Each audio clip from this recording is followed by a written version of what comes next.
भारत और मालदीव के रिश्ते इन दिनों खराब चल रहे हैं। वजह एक है चीन।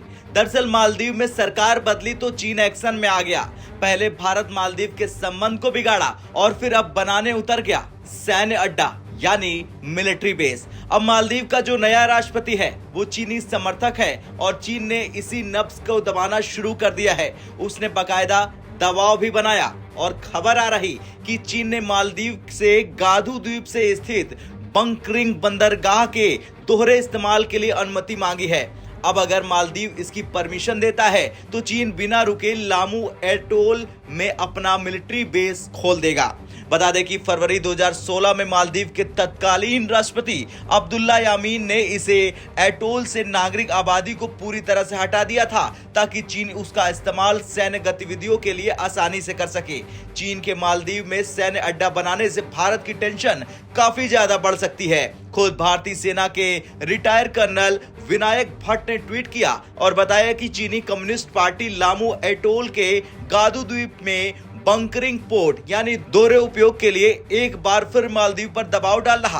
फरवरी 2016 में अब्दुल्ला यामीन ने एटोल से नागरिक आबादी को पूरी तरह से हटा दिया था। पीएलए अब नवंबर 2022 से इस एटोल पर तेजी से अपनी गतिविधियां बढ़ा रहा। इस क्षेत्र में काफी कम फ्रीक्वेंसी पर काम करने वाला VLF एंटीना और हाई क्वालिटी वाले स्काई वेव एंटीना को भी देखा गया है। अब अगर भारत की नजर से इस पर बात की जाए तो ये चिंता का विषय है, क्योंकि मालदीव रणनीतिक रूप से भारत और चीन दोनों के लिए काफी महत्वपूर्ण है। यहाँ 2013 से ही लामू और अद्दू द्वीप पर भारतीय सैनिक तैनात है। भारतीय नौसैनिक भी मालदीव में तैनात है।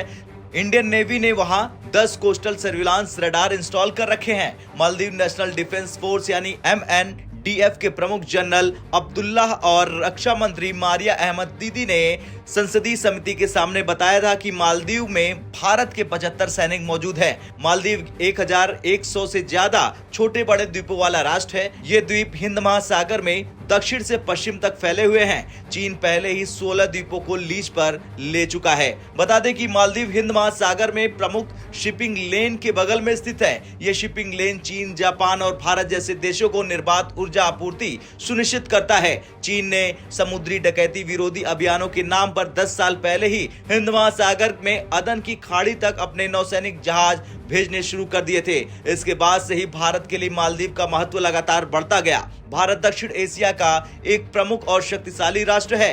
हिंद महासागर क्षेत्र में उसकी साख चीन के विस्तारवादी नीति के खिलाफ एक सुरक्षा प्रदाता की है।